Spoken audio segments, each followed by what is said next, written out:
Volvo, owned by Chinese company Geely, presented its annual report of 2012 at a press conference in Stockholm on Friday, and there was big interest in how Chinese-owned Volvo is doing. With economic uncertainty in Europe and around the world, the car industry has been in for tough times. Many manufacturers have been looking hopefully at the Chinese market as a way out.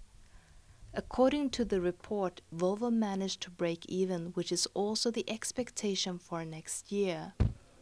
Volvo's total car sales amounted to 421,000 cars, of which 41,000 were sold in China in 2012. This is far below Geely's expectations of 400,000 cars in China alone.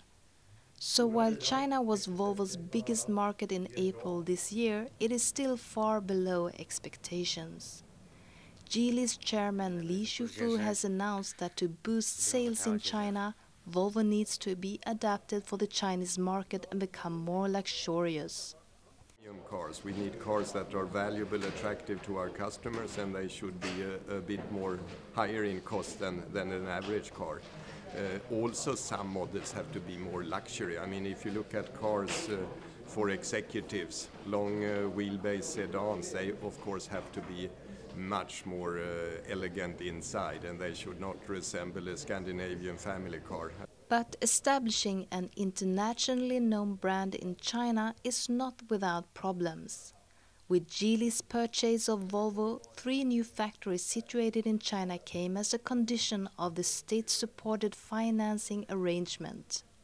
Geely was giving a loan of $1.2 billion by the state-owned China Development Bank for the purchase of Volvo. Bypassed import duties. And at the end of the day, I think what I found out was the government imposed the so-called joint venture status on Geely and its a subsidiary of Volvo. And so, which probably eventually forced the Shufu to accept these proposals that would make those poor areas the locality of its production base.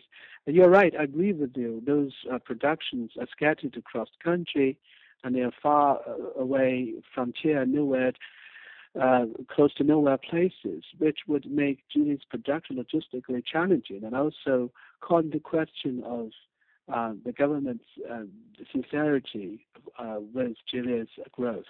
A recent study from the research company Fathom shows that Geely is heavily subsidized by the Chinese regime, and they might have other interests than Geely, such as foreign policy and technology transfer.